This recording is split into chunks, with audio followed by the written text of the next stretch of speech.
Welcome. Scott here. Here is a quick boss guide for the upcoming LUFENIA Plus event, Intersecting Wills with Her Feelings. If you have followed JP, there are some videos featuring a Yuffie cheese strategy where her S2 will instantly kill the boss.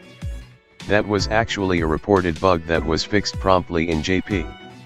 So do expect that the cheese strategy won't work when the event is released. Well, if that really work, I don't really need do the boss guide, right?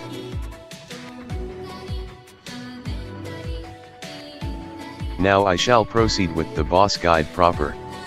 The featured LD units are the adorable twins, Lann and Reynn from World of Final Fantasy, Garnet from Final Fantasy IX, Kam'lanaut from Final Fantasy XI, and lastly Irvine from Final Fantasy VIII.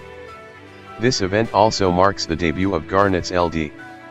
We will be fighting 3 antlions which have 25 million HP. They are immune to launches. The turn requirement is 75. The HP requirements is 55,000. Before I continue further, here is a small disclaimer clause for the video. The guide is written based on the time that the Intersecting Wills event was released for the Japanese version. Please do note that it is possible that the boss fight mechanics might differ when the actual event is released in global. Firstly, let's go through the LUFENIA Plus Orb Conditions. The LUFENIA Plus Orb Conditions for the fight requires you to deal thunder or water elemental damage to the boss. The orb will be activated at the start of the fight threshold with the counter of 15. It will be cancelled once the boss HP drop to 79%. It will reappear at the 39% HP thresholds. Dealing either thunder or water elemental damage will tick up the orb. To uptick the orb you need to deal 2 elements. Currently in global, Garnet is the only dual water thunder elemental enchanter. Depending on your setup, it is doable with 1 elemental enchant. Thunder enchanters include Garnet, Ash, Desh, Kryl, and Raijin. Water enchanters include Radaya and Garnet herself. If you don't want to bring the enchanter into the party, you can bring them as an elemental enchant call. Both Ash and Kryl LDCA give 6 turns of Thunder Elemental Enchant Aura. Now let's proceed with some party setup recommendations. Recommended calls abilities. To ensure that you are able to constantly break them, it is important to inflict defense down debuffs. Example of calls abilities that inflict defense down calls are Ferris, Jack, Titus. As the boss has a huge amount of HP damage up debuff calls like Kareza May, Gabrinth, Ignis are useful. Although a bit trickier to use, Aura type HP damage up calls like Queen and Kamari are also viable. Next, I will be covering units that will be useful to handle the fight mechanics. You will be fighting 3 enemies, so bring units that have superior AoE damage is highly recommended. My recommended damage dealers include Lann and Reynn, Vaughn, Ace, Tira, Strago, Zidane, Titus, and Cloud of Darkness. As you want to minimize boss turns, AoE delayers are great for the event. Recommended units include Cypher, Garland, Emperor, and Quistis. Due to the on-field mechanics, turn disablers are very useful here. You can go with either Agrias, Kefka, Arsila, and Kam'lanaut. Like other LUFENIA Plus events, it is always recommended to bring supports for their aura and buffs. Examples are Purim, Setzer, Bartz, Yuna, Garnet, Katesith, Ishtala and Ash. Depends on how you use it, damage mitigation can be useful. Options include Beatrix, Core, 9, Warrior of Light, Gladio, and Glove. Beatrix shines for this event well for her off-turns counter and her dispel utility with her rose petals. After using her EX, she can offers 1 turn damage mitigation from her Holy Knight Safeguard HP command. Other than her dual elemental enchant, Garnet is great for the event with her off-turn elemental attacks and burst healing utility from her EX. If you are bringing non-elemental melee units like Garland or Zidane, remember to bring an enchant call. You will need it for them to handle the certain boss thresholds, as you will be constantly fighting in low HP. Units that are highlighted with green glow offers sap or poison utility, which is very useful to drain the boss brave to a low point that prevents them from triggering HP attacks. Before I going with the details of the boss mechanics, here is a quick overview for the fight. On the screen, you will see a timeline showing the HP thresholds triggers that you need to watch out for.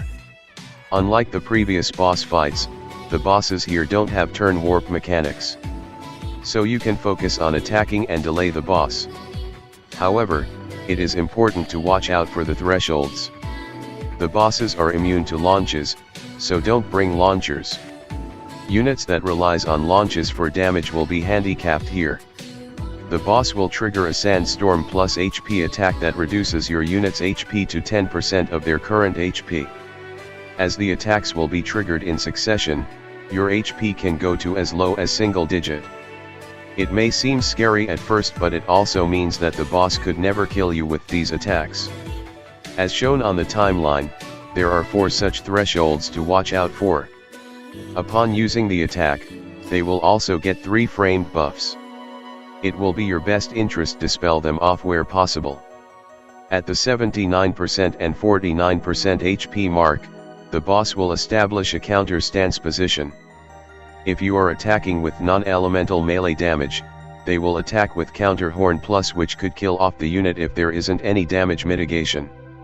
To break the stance, you need to deal elemental brave damage. If you are fighting with an enchant call or having an enchanter in the party, you can totally ignore this mechanic. When the boss HP reaches 29%, it will activate Quicksand, which has HP poison aura that scales off 3% of the boss attack stats. Although the 55,000 HP requirement looks generous, please don't be surprised if you can't meet the HP requirements. I will cover some tips on handling these mechanics in the later part of the guide.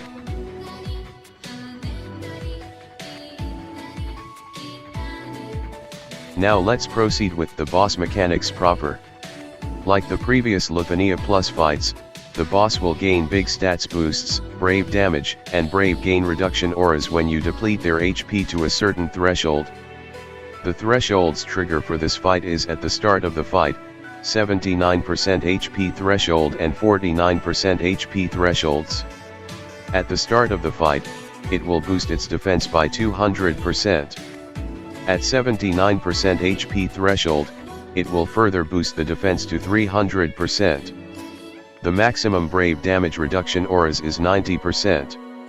The maximum brave gain reduction auras are 70%. When the 79% HP thresholds are triggered, the LUFENIA Plus orb will be disabled and the boss assume counter stance position while emitting a yellow aura. It will counter any melee brave damage with counter horn plus. To break the stance, you need to deal elemental brave damage. They will go into counter stance mode again at 49%. Keep this in mind if you are bringing any non-elemental melee units. It is observed that all 3 bosses will go into the stance when one of them drop their HP to the threshold, so trying to damage them equally. AoE damage specialist like Lann and Reynn will burst through the HP thresholds very fast. Next, I will be covering the boss key mechanics in detail.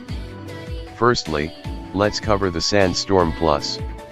When you reach the HP threshold, the Sandstorm Plus attack will be chained by 3 antlion consecutively. The attack will lower all allies' HP to 10% of their current HP. As the attack scales a percentage of your unit's current HP, these attacks won't kill your unit even their HP is 1. When executing the attack, the boss will also gain 3 framed buffs for 5 turns. When their HP is at 49% HP threshold and lower, the boss will have already 300% defense boost already. One of these framed buffs will give an additional 50% defense boost. To ensure you are able to constantly break the boss, it is your best interest to dispel those buffs, or you can also block the buff slots with 8 framed debuffs. The boss will also inflict a 10% max HP down debuff for 3 turns. The attack can be mitigated with HP damage special effects. One example is Beatrix's Holy Night Safeguard. The HP thresholds for the trigger is the start of the fight, 69%, 39% and 19%. The trigger will be initiated when one of the Antlion HP drop to the threshold. At the 39% HP threshold, the LUFENIA plus orb also returns. If you breach the threshold while in summon phase or burst phase, the counter won't trigger in the phase. However, it will be triggered on your first action once you exit the phase. The second key mechanic to watch out for is the Quicksand. The boss will activate this when their HP threshold drops to 29%. Upon activation, the boss will be emitting a brown-grayish aura. The aura will apply a HP poison field effect. Your character's HP will be depleted by the poison when they act. The poison scales off the boss' current attack stats. Lower the boss attack status with attack down debuffs helps to minimize the HP poison damage. We have reached the final section of the boss guide. Here are some additional key pointers that you can look out for. As the boss will constantly buff themselves whenever they trigger Sandstorm Plus, it is important to dispel their buffs whenever it is possible. Units that have AoE dispel utility are Beatrix, Arcilla, and Ferris. Dispel calls that deal AoE dispel are Ferris, Beatrix, and Gelcat. If her LD is released, Vanille is another nice option for the fight. She was used in some of the team comps used by the players when the event is released in JP. As you will be constantly fighting under low HP conditions, it is very important to keep the boss brave gains under control. You can do it by inflicting poison or sap debuffs. Debuff calls like Ferris, Gabrinth, Kefka, or Kumari are very useful here. You can also freeze the brave gains with Setzer, Arcilla, Yuffie, or Edward. For the summon, you can consider one of the four, Odin, Rayma, Leviathan, or Diabolos. Odin offers a great offensive boost of 30% to attack since your party's HP will guarantee drop to below 80%. Rayma and Leviathan are good options if you need to uptick the orb. Diabolos is very useful for the elemental damage boost you are bringing an enchanter in your party. You probably won't meet the 55,000 HP requirements if all 3 party members and your friend's support HP is down to red HP levels. So set aside a burst heal call like Paladin Cecil, Porum, Rude, Ignis, Rem or Kumari can be useful here so that you can meet the HP requirements. Use it only when you are about to finish the fight. Units with HP regen should give you sufficient healing to meet the HP requirements. Alternatively, you can also choose to remove HP passives to reduce your maximum HP pool before commencing the fight. Leviathan Life Up and Bahamut Life Up are the key passives that you can consider to remove. I have come to the end of my boss guide presentation. Hopefully you find it useful. Good luck for the fight tomorrow. Bye.